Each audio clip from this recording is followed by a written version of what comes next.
Hello everybody and welcome back to my channel. So I have a lot of plant chores to do and I waited too long to do them. I accumulated them over quite some time and you will see that for some of them it's almost too late to do them. But yeah, now I finally sat down and I thought, why not take you guys along with me and give you some tips along the way. So if you like that, stay tuned, grab a drink, grab a coffee or a cocktail, I don't know. If you like to get a little tipsy while I do some plant chores, let's do that. So yeah, let's dive right in. So the first thing I have to do is replant some sedums because they are in some organic heavy mix and I ripped a leaf apart. It was dead anyways. They are in a really organic heavy mix and that's not really suitable, at least not for me, I guess. So I'm gonna replant them into something more suitable, which is inorganic heavy mixed with some organic material. I did an unboxing video for these two, so if you are interested, I'm gonna link the video somewhere if I manage. So if you like to watch me unboxing these beauties. No, sorry, it was not an unboxing, it was from Dresden. So if you want to see me talk about Dresden and Dresdner Ostern, click the link. So yeah, let's do this, shall we? So first I'm gonna remove most of the organic soil that is attached to this root ball, and they are dry, which is good because succulents do not like to stay wet. Actually, I haven't decided where I'm gonna plant them in, but we'll find a pot, hopefully. Yeah, I feel like this is enough. So there's some organic material attached still to the roots, but I don't want to mess up the root system too much. I'm gonna do the same thing with the other sedum. Nice roots. Some babies. We love some babies. I feel like that is also enough. Let's find some pots. So I'm gonna use some ugly ass plastic pots just to get them established and to see if they like my inorganic media mix more than they did the organic media.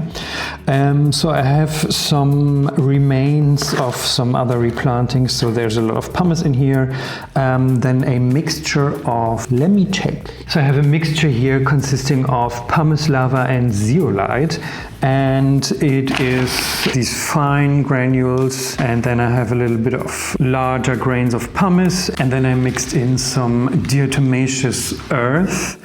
And usually this is a powdery substance, but they fired it like clay, so you have these granules which stay intact, and yeah, you can use it as a substrate. And these are supposed to prevent root mealies from establishing in the root zone. If you grow succulents and cacti especially, you probably stumbled upon root mealies, and they are really annoying because it's really difficult to get pesticides into the root system because you have to remove all the substrate. And yeah, this diatomaceous earth is supposed to prevent root mealies from spreading because they just don't like the texture of this substrate, and yeah, they just cannot move inside the substrate. So yeah, this is my mix. I'm gonna add a little bit more organic material for these sedums because they yeah, like a little bit more water compared to other succulents, and I'm just gonna use the old soil that I removed because we're not wasting anything here. Now I feel like it's okay. Maybe I'm gonna add a little bit more inorganic mixture in here until I feel like I am somewhat satisfied, I guess. Yeah, I think it's okay. So now I'm just gonna pot them up. What I'm just gonna do is I'm just gonna tap the pot, turn it, tap it, turn it, tap it, so that the substrate will fall into all the crevices. And this one right here is a little bit too buried under the substrate, so I'm gonna slightly pull on it, then tap again until I'm satisfied. So I'm just gonna remove some of the bigger pieces that are sitting on top because they are just not looking that great. And that is it. So I'm gonna repeat this process with the other sedum.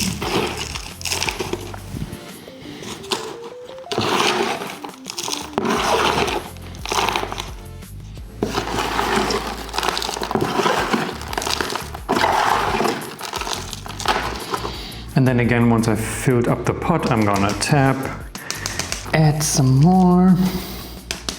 Sometimes you can stabilize the plant by holding it with one hand and then tapping.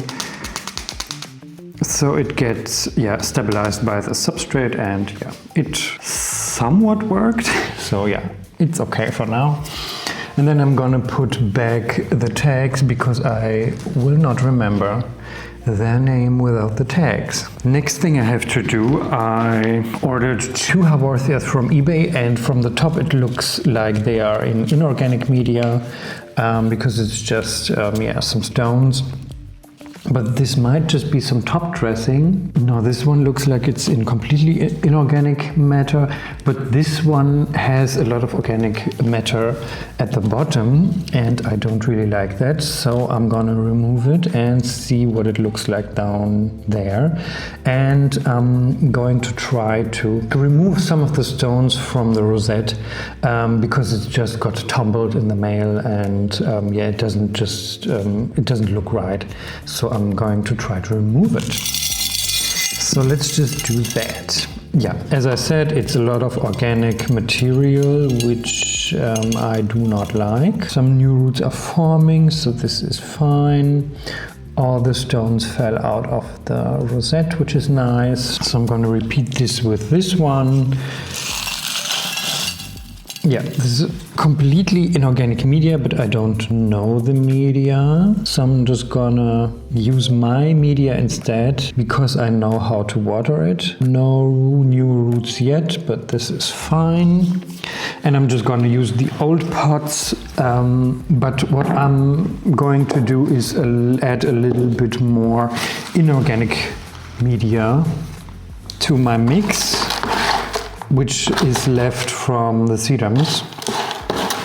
And I need a little bit more in general, maybe a little bit more soil, a little bit more organic material, so it does hold on to a little bit more moisture. The great thing about pumice and this diatomaceous earth is that it does not only retain some air and provide some aeration to the root system, but it also holds onto some water without getting waterlogged. So it's a really nice substrate for succulents. I'm gonna place them in here. First I'm gonna fill in some substrate, and then I'm gonna place the Haworthia on top, and then I'm gonna add some substrate around it without putting it into the rosette.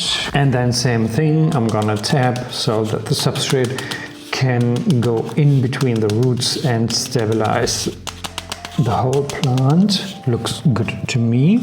And then I'm gonna simply repeat with the other Haworthia. So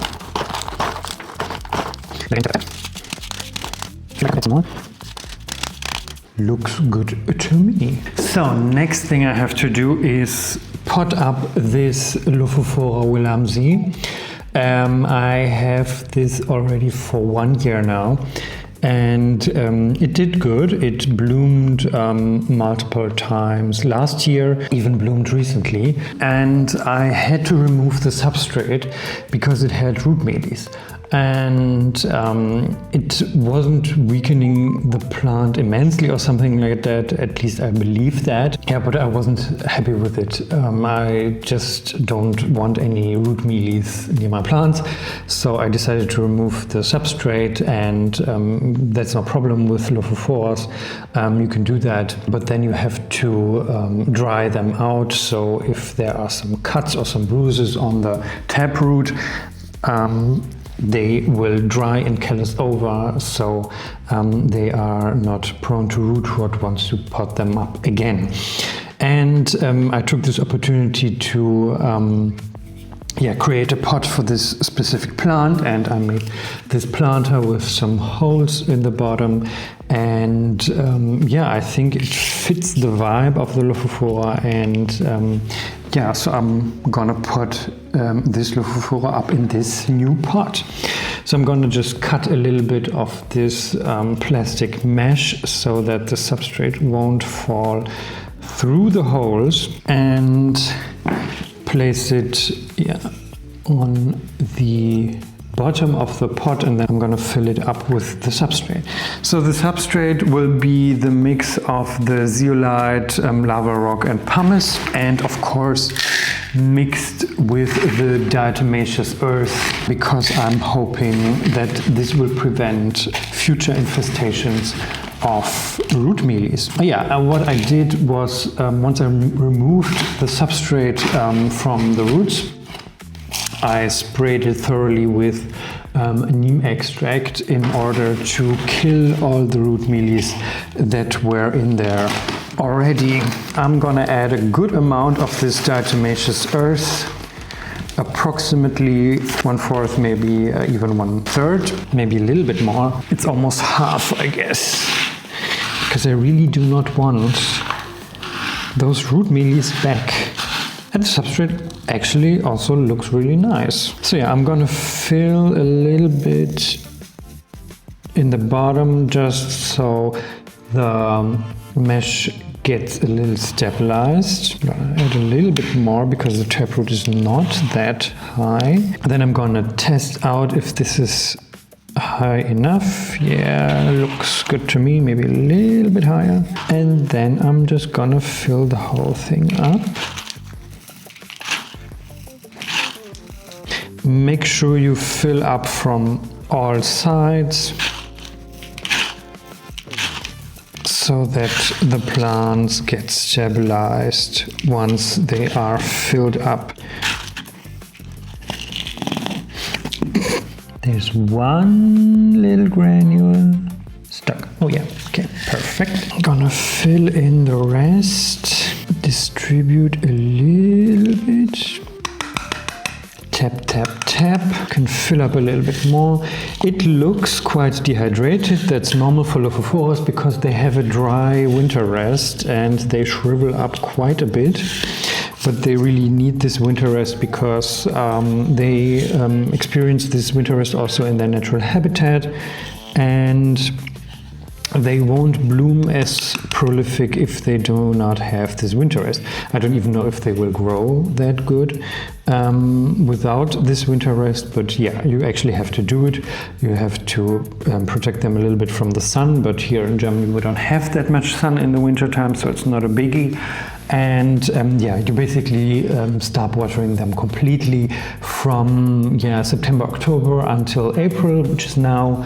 And I will water it probably in a few days or weeks. I'm actually going on vacation in a few days, in 1 week. So maybe I will water it a little bit beforehand, and then a lot once I get back. So this is the final thing. It's a little bit off center, better, I guess. Yeah. So this is the final product. Looks good, I think. So next thing I want to pot up is this Euphorbia lactea, and it is a crustata form grafted onto a non-crustata form, and to me this is not giving money. It is not serving CUNT, if you know what I mean. It was potted up until this point. You can probably see the lighter coloration on the plant it was grafted to, and in my mind it makes much more sense to put it up much higher, so this is the beautiful part we can focus on without this, I don't want to call it ugly, plant it was grafted to. Let's just call her maiden type. Not something I would particularly want in my plant collection. I know the vision that this was meant to be like a little tree, but doesn't look good to me. So yeah, and it was in 100% organic media, some kind of coconut media, which is of course not suited for circular euphorbias. I guess it was just meant to die, so you go back to the plant store and buy a new one, and we are not doing that here. We are not supporting capitalism in that kind of fashion. So yeah, we're gonna pot her up in some suitable, mostly inorganic media, and hopefully high enough so we can hide this rootstock.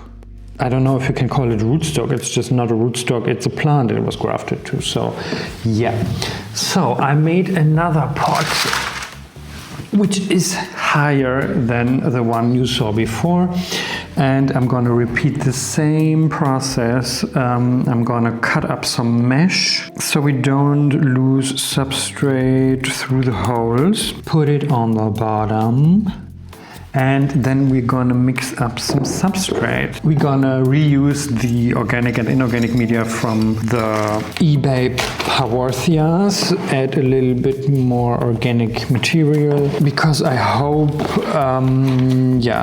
or at least I know, euphorbias are not that extremely fussy. They are prone to root rot, but not as extremely as, for example, Lophophorus, which you cannot plant in organic media. At least in a normal home grower setting, you should choose 100% inorganic media with Lophophorus. Otherwise they will root. Otherwise they will rot. Root would be perfect.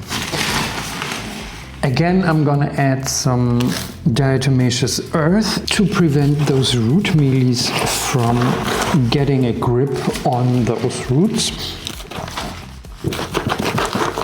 Maybe some inorganic media more. Maybe I should test out first if this pot is even high enough. I mean, it's not perfect, but it's better, I guess. Maybe I can add some decorative stones to hide this plant underneath. Let's see. So I'm gonna plant it up because it was without any substrate for quite some time, and I don't want to stress it for longer. Let's get you soiled up. Substrate it up. The substrate is very dusty because it is dry. Probably not the best to inhale, but here we go.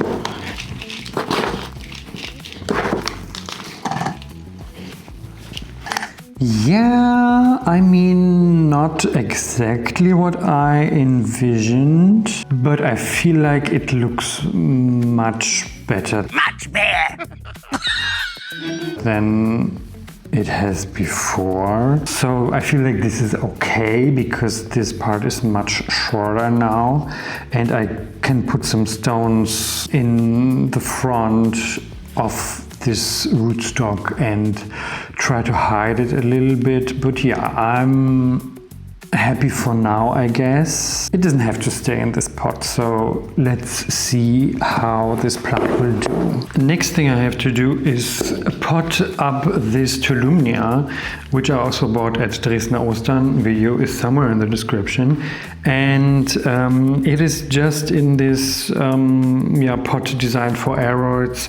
and just stabilized or fixed in this pot with some styrofoam. And I'm going to attempt to remove it by just, I don't know, pushing it through the pot. I hope I'm not gonna break my pinky or the plant. So, are you coming out? I'm coming out.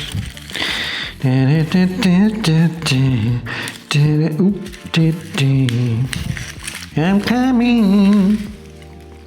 So yeah, this is what we are working with. I probably won't attempt to remove the styrofoam because the roots just grabbed onto it too well and even grew through the styrofoam. So yeah, no, I'm not gonna attempt to remove the styrofoam.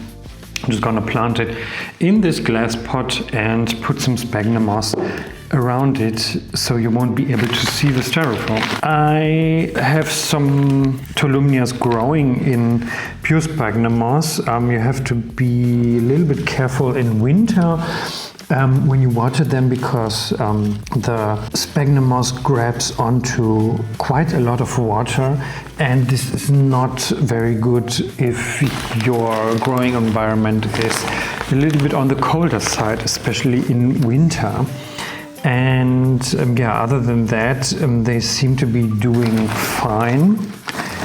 And because they are quite thirsty, although they have these almost succulent leaves, I don't want to water them so often. So I'm just putting them up in sphagnum moss. So this looks all wonky and glonky, but once I will water this tolumnia with the sphagnum moss, I can put it a little bit more down and rearrange it, and then the sphagnum strands will grab onto each other and stabilize this whole thing and the root system and the plant. But for now, this is what we are working with. So next thing I have to do is cut up some veggies. So next thing we have to do is to divide and pot up these tomato seedlings, which are way too big to do that. Usually you want to pot them up into single pots once they have their first true leaf coming out. So what does that mean? So you have these leaves which you get once they germinate, which look completely different, these two at the bottom, and then you get the true leaves which look like normal tomato leaves, and once you see the first true leaf you can transplant them. But I didn't have any time and I wanted to do this video, so here we are, and that's why I have this knife, so I can cut through the rows. I have different cultivars and I would like to keep them separate, so I will have to cut through the rows and then divide the tomatoes one by one. But first I want to mix up some soil. I have organic media in here, and I'm gonna add a lot of perlite because I'm going away for 2 weeks and they will have to sit in water. And what the perlite does is add a ton of aeration to the root system, and this way they can sit in water and grab as much water as they want and need for their growth without the roots suffocating and starting to rot. So I hope they will survive these 2 weeks, but I will put them somewhere cool, put a lot of water into the saucer and hope that they won't dry out. But I'm fairly optimistic. So I'm gonna just mix everything up so that the perlite is incorporated nicely, and you immediately will feel that the substrate opens up and doesn't clump as much as before. And this is basically the magic of perlite, providing a lot of aeration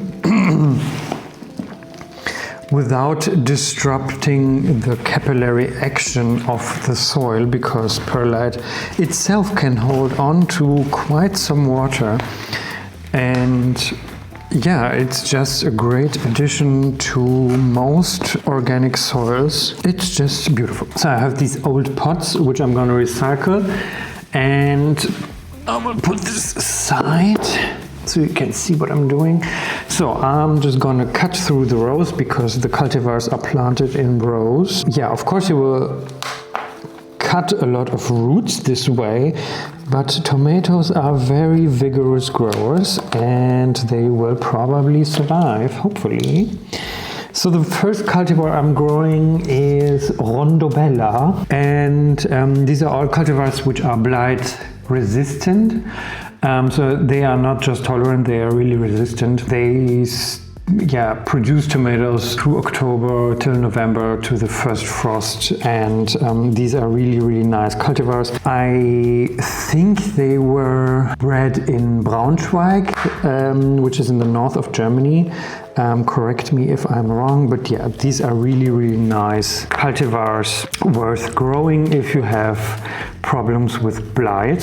And basically in Germany you have blight almost everywhere, so you have to grow them either in a greenhouse, which I do not have, I just have a balcony, or you have to grow blight resistant cultivars. So what I'm gonna do is grab my tool, which I do not know where it is. So what I'm gonna do is I will grab the tomatoes and just rip them apart, because this part you have to do as fast as possible. As soon as you get the plants into the soil, the better, because they just want to produce new roots and get some moisture so that they won't die.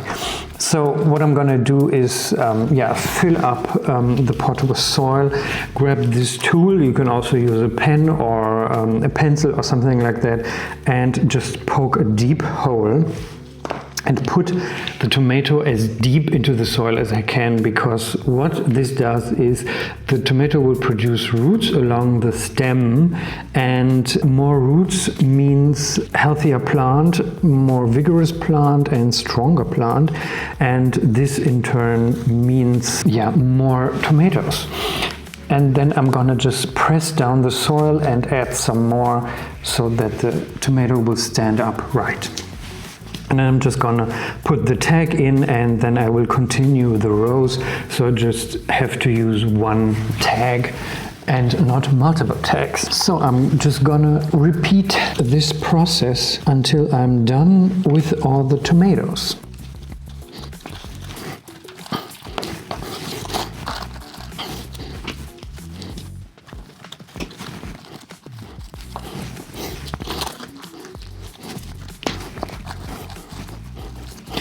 So yeah, the technique of filling up the pot, poking a hole, works a lot better with these shorter ones. Once they are bigger, this creates more problems than it solves. So I'm just filling up a little bit into the pot, putting the tomato on top, and then just filling up the pot, pressing them down, and then filling back up again until the pot is full.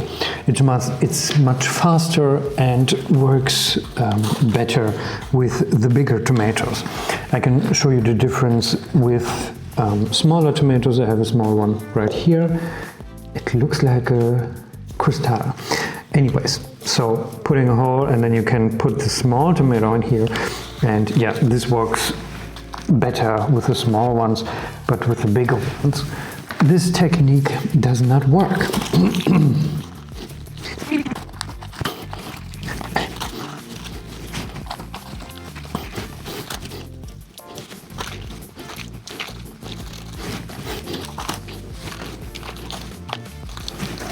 So I'm gonna cut up the next row of cultivars, which gets quite difficult because they are so close. So this cultivar is called Viva Grande, which is a very big and meaty tomato. Really nice cultivar, also blight resistant like all the other cultivars. Basically I just need 4 tomato plants for my balcony. More won't fit anyways. But if you're a gardener yourself, you know you always sow much more than you can handle.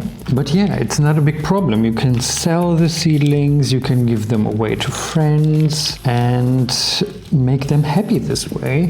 Last year I gave away some tomato plants to a friend who never grew tomatoes, and she was really amazed how easy it is with those blight-resistant cultivars, because you don't have to prune them, you don't have to cut them, you don't have to remove the suckers, you just grow them and you get tomatoes and you don't have any problems with blight. And yeah, it's just a joy to grow tomatoes, and they taste completely different compared to store-bought tomatoes. So yeah, I would recommend it to anyone. Cutting up the final row of tomatoes, because the next rows are peppers and chilies and eggplants, and I'm not sure if I'm gonna transplant them now because I don't have any pots anymore and I don't have any space left actually. So let's see. So this cultivar is called Primabella, which is probably my favorite because it grows much more compact compared to the other tomatoes. You can see it, yeah, right in the comparison, right next to the others. They are much more stunted, but still very vigorous growers. But yeah, just more stable, I would say.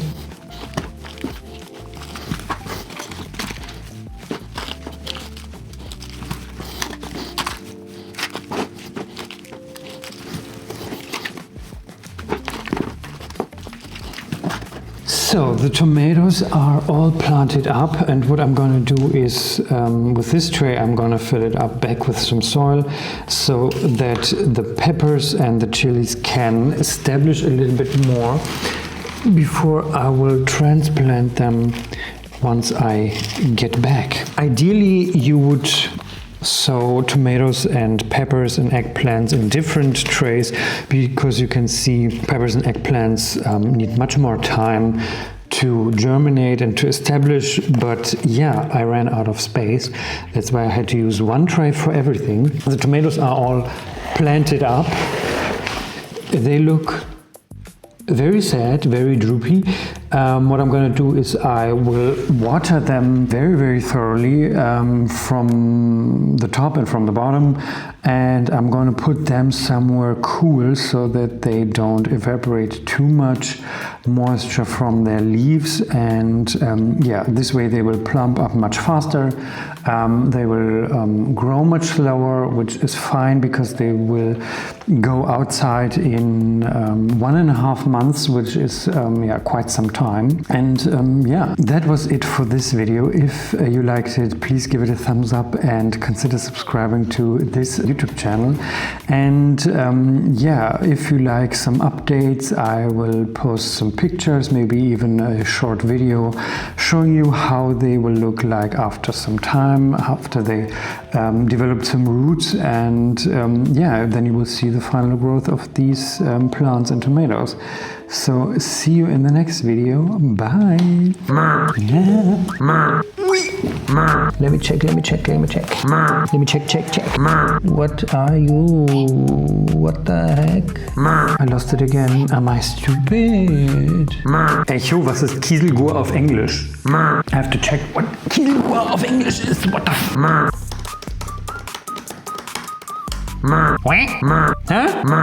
Geile. Recordanza extravaganza. Why is this so lopsided? This is not how it's supposed to be. Is this how it's supposed to be? No. No, I'm gonna put it. Where am I gonna put it? Here. Lactea. This is a mess. This is a mess. Yeah.